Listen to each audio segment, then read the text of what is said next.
Several villagers were helping the army search for treasure in the jungle when they accidentally dug up a whole box of gold bricks. The glittering golden color made them overjoyed.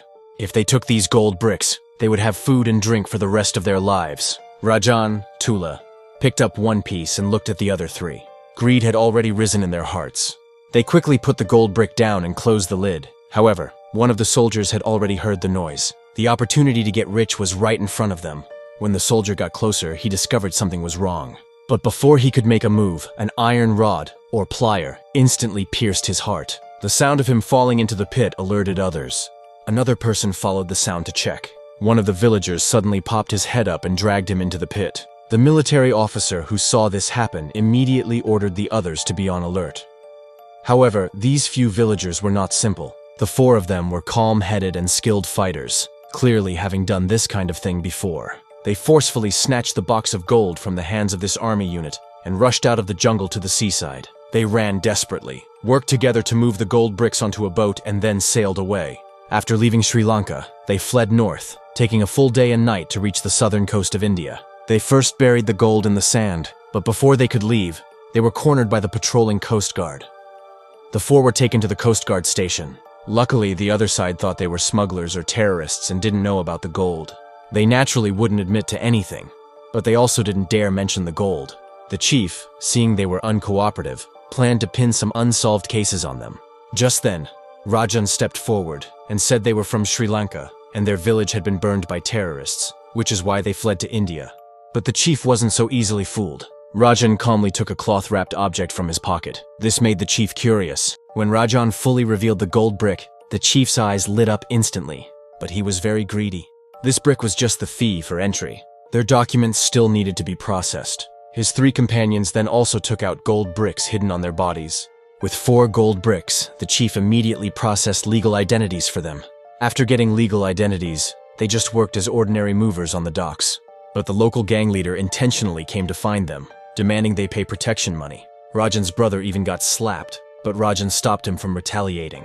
However, on a rainy night, the four, hiding their deep hatred, went to the leader's home and cruelly murdered him. The chief who had taken their bribe scolded Rajan for his actions.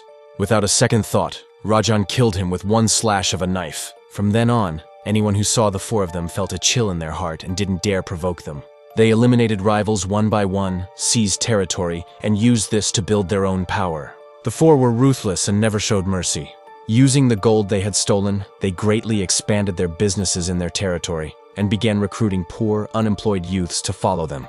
After gaining a firm foothold in Andhra Pradesh, they brought their families and former followers from Sri Lanka to India. Over the years, they took control of more than 40 villages, large and small, with their territory covering half of Andhra Pradesh. In the end, Rajan even established his own private army. Rajan's power grew rapidly, and no one in all of Andhra Pradesh dared to provoke him. In the blink of an eye, 15 years passed. The female president in New Delhi received a blood-stained box. Inside were several severed fingers and a note. The sender was a little girl. She pleaded to the president that in Andhra Pradesh, there was a group of people more cruel than terrorists acting without restraint. She hoped this letter would get the president's attention and help. After reading the letter, the president was filled with grief and deep thought. But India is a federal system. The federal government cannot directly interfere with the state government. However, the president did not ignore it.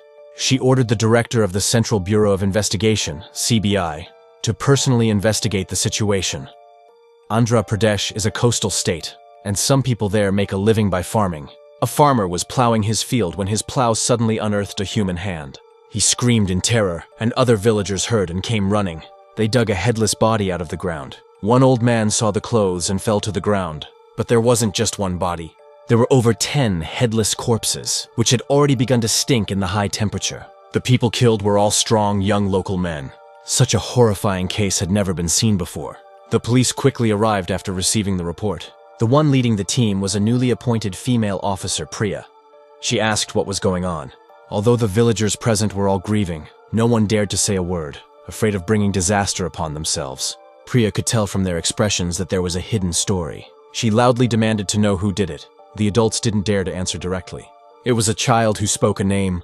The person who committed these atrocities was Rajan, who had fled here 15 years ago. Priya had never heard of him, but in the eyes of these villagers, Rajan and his 3 companions were like demons. Priya didn't care about that. She immediately reported to her superior that she was going to arrest him.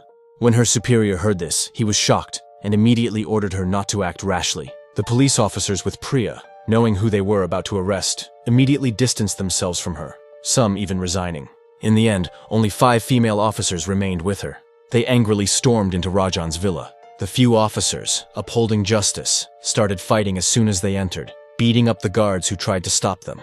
Rajan's mother-in-law was furious. If Priya hadn't seen she was an old woman, she wouldn't have let her off so easily. But then, a beautiful woman walked out of the villa. This elegant and noble person was Rajan's wife. She calmly stopped the officers and invited them inside to talk. None of them expected this woman to be so venomous. She asked them if they had a warrant to arrest her husband. Priya had a fiery temper and didn't fall for her act, pulling out her gun to threaten her. At Rajan's wife's command, her men all began to rip and tear at the female officers' clothes. The officers were publicly humiliated. After all these years, Rajan had become a powerful boss who ruled the area. If not 1,000, at least 800 people had died at his hands. Even the CBI didn't dare to easily authorize action against him. Not to mention Priya and her few female officers. A traveler, Vikram, Jaat, happened to be blocked by a passing train. Vikram, who just goes wherever, found a rice cake shop to eat. But a group of people carelessly bumped into him, knocking the food from his hands, and they didn't care at all. They entered the shop and started rummaging around as if it were their own home. Vikram silently picked up the fallen plate and food. He very politely said to their leader, "You knocked over my things, you should apologize." However, it was clear these thugs bullied people often. Asking them to apologize was like asking for death.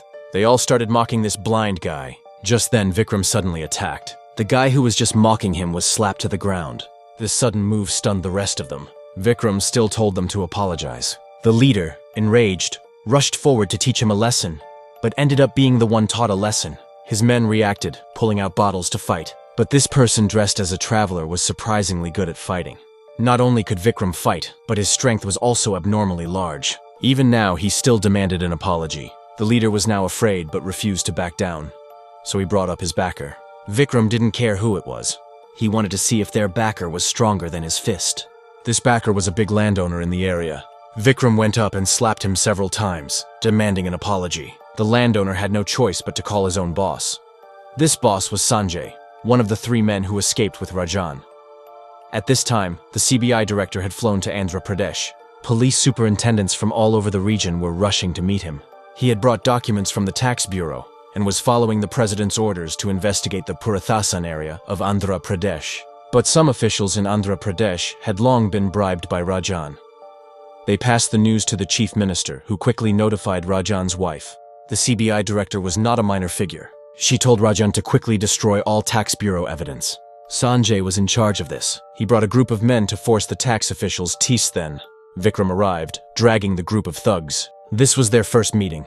Sanjay saw how arrogant Vikram was, not even afraid of his large group, and he admired him, even thinking of recruiting him. When Vikram said he wanted an apology, Sanjay's men couldn't help but laugh. But Vikram wasn't joking. Just then, a stick slammed onto Vikram's head, dazing him. Sanjay, not taking him seriously, told him to get lost. But this completely enraged Vikram. Sanjay's men were no match for him. Sanjay also got angry and wanted to make Vikram stay here forever. But Vikram picked up a large fan, threw it, and with a sweeping motion, knocked Sanjay and his men to the ground. Sanjay had just climbed up when he was pinned by the fan. Only now did he finally understand how strong Vikram was. Sanjay was beaten dizzy, but when he recovered, he brought up his big brother, Rajan. Ever since Rajan became the #1 man in Andhra Pradesh, no one had dared to provoke him. But this time, there seemed to be a small accident. Vikram drove his car directly into Rajan's mansion. Sanjay was already badly beaten and was just a human weapon in Vikram's hands. Although Rajan was ruthless, his brothers were his life. Vikram beating his brother was like slapping his own face. But Vikram was no pushover. When Rajan heard it was all because of an apology and Vikram still wouldn't let it go, he became furious. But to everyone's surprise, Rajan didn't attack Vikram. Instead, he slapped his own brother. Everyone present was in disbelief. Rajan blamed his brother for making such a big deal out of a small matter. Then in front of everyone, he personally said sorry to Vikram. Vikram still didn't let it go until Rajan said it again. He had never been humiliated like this in all these years, but now he had to bow his head to a stranger. Everyone, including his wife, was baffled. Vikram, having gotten what he wanted, was in a great mood and turned to leave. But just as he stepped out the door, he stopped. Thinking about what Rajan's men had done, he guessed that their usual deeds couldn't be erased with a simple apology. Vikram returned. Rajan, having reached his current status, was willing to apologize because he didn't want to provoke this unknown person. This man had fought his way up to him, so he definitely wasn't ordinary. Rajan wanted to avoid trouble, but Vikram wouldn't let it go. Vikram had already spotted a police car in the mansion and pieces of torn police uniforms on the ground. Rajan looked at his wife with some blame. Vikram followed a blood trail and found people imprisoned inside. He ripped the iron bars off the window and tossed the police uniforms inside. Now, without Rajan even needing to speak, a group of men surrounded Vikram, wanting to teach a lesson to this guy who was given face but didn't want it. However, Rajan's intuition was right. He shouldn't have provoked this man. But Vikram just had to be a busybody. Rajan didn't speak, but his mother-in-law couldn't stand it. She ordered her men to take care of this person who didn't know his place, acting so arrogantly as if they didn't exist. Immediately, everyone grabbed weapons and charged. Vikram showed astonishing strength, ripping a railing off the wall and instantly knocking away the first few men who charged. Priya and the female officers, having put their clothes back on, walked out of the room they were locked in. Seeing their miserable state, Vikram realized what had happened to them. This made him even more furious, and he fought with even less mercy. 2 large copper drums became like toys in his hands. With a hard push, he sent several men flying. But Rajan was no weakling either. He didn't want to be enemies. But the other man was forcing his hand.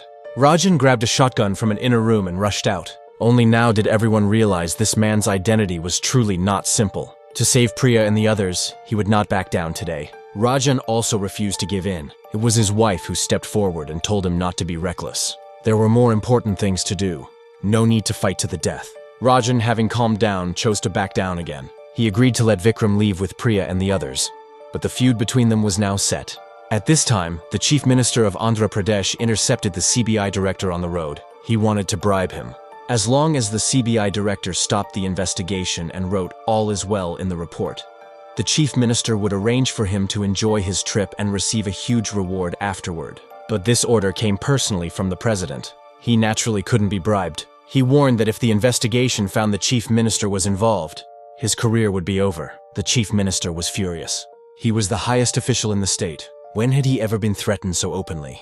But the CBI director's position was not just for show. Not even a chief minister had the right to interfere. Rajan, having been humiliated at his own home by Vikram, who also beat his brother, couldn't swallow his anger. Rajan vowed to make him suffer a fate worse than death. The chief minister called, saying he failed to stop the CBI director and told Rajan to prepare. Rajan decided to go all out. Since they had come, none of them would leave alive. Just as the CBI director was in his car looking at the chief minister's file, a large truck slammed into him from the side. The car was instantly crushed and smashed to the ground. Meanwhile, Vikram, while taking the female officers back, was also ambushed. A group of armed thugs swarmed them from all sides, trying to surround them. Vikram didn't dare stop and drove straight through them. Some tried to climb onto the car, but the female officers fought back. They shook off the main group of pursuers, but then several motorcyclists joined the chase. The chase led them to the seaside, with more and more people joining. Vikram used his skilled driving to shake them off, but they were almost trapped several times. Vikram and Priya had to swap places, but when the enemy saw the car slow down, they rammed it.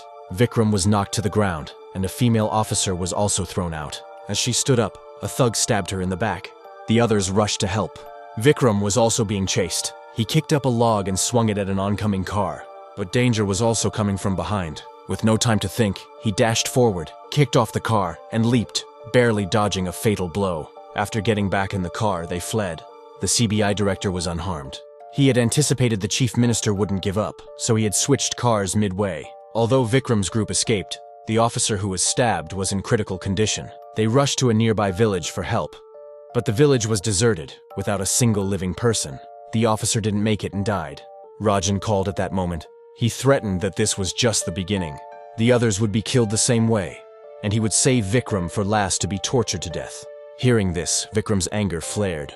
Why was this village empty? There was a huge conspiracy behind it. When Priya was imprisoned, Rajan's wife had revealed that a Swiss research team found a metal that could replace oil. This radioactive metal, thorium, could be used as nuclear fuel. Investigations showed there were only 2 known mines, one in Australia and the other on India's southeast coast, in Andhra Pradesh.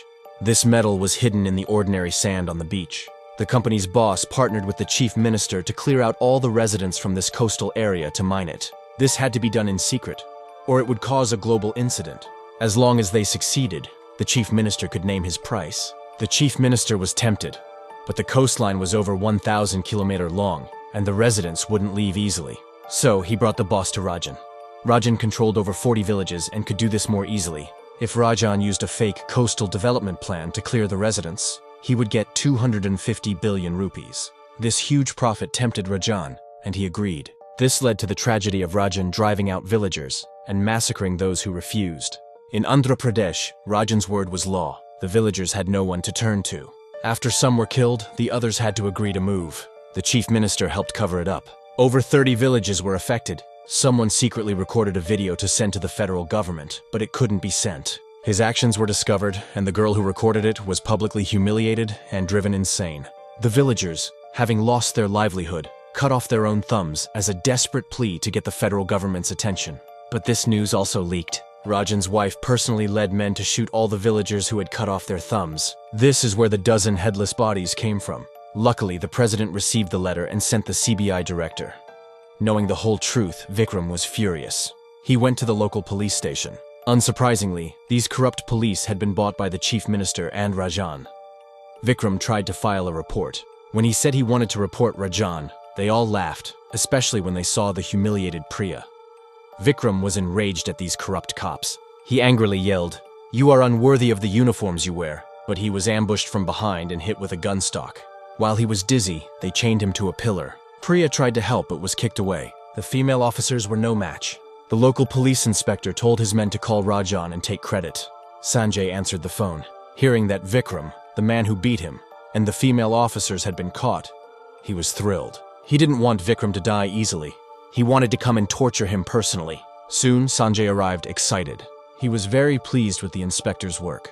To vent his anger, he hit Vikram again and again with his gun stock. But Vikram showed no reaction. Sanjay asked who he was. When he didn't answer, Sanjay threatened to cut off his head. Just then, a prisoner in a cell said Vikram was from a federal prison for serious criminals, that he had once single-handedly fought his way through the entire prison, and that they shouldn't provoke him. Sanjay didn't believe it, but didn't dare check himself. He threatened a subordinate to go see if Vikram was faking. Just then, Vikram moved. He pulled his hands back, tensed, and ripped the entire wooden pillar down. In his full fury, the inspector was no match. Sanjay angrily smashed his gun on Vikram, but it had no effect. Instead, Vikram captured him, wrapped the inspector in chains, and let the female officers beat him. Sanjay was tortured and hung from the ceiling beams. At this point, the CBI director had found Vikram's real identity. He was a military brigadier. The director immediately contacted the Army HQ in New Delhi to request troops in the president's name to arrest Rajan. But due to the distance, it would take at least 3 hours. However, a brigadier was nearby and could assist Vikram. At that moment, the Swiss boss was paying Rajan the 250 billion rupees, while Rajan was massacring the villagers who had sent the plea for help. Just then, a helicopter appeared. It was Vikram, who had used his identity to call in a military helicopter. He suppressed Rajan's army all by himself, his 2 guns blazing. The 250 billion in cash was blown into the air. Rajan saw things were bad and grabbed the little girl as a hostage. The girl's mother tried to save her, but was shot and killed. Vikram didn't dare move and dropped his weapons. Rajan planned to kill him and escape, but just then, villagers started throwing themselves in front of Vikram. Rajan was distracted for a second, and the hostage was rescued. Vikram appeared in front of him. Rajan tried to shoot, but his gun was dismantled. The two began their final battle. Rajan was tough, but he was ultimately no match for Vikram. In the end, Vikram wrapped a chain around his neck and let the villagers hang him. His wife was cornered by Priya and the other officers, but she chose to commit suicide rather than be captured. The CBI director arrived at the scene, already knowing Vikram's identity. The villagers and everyone present thanked him.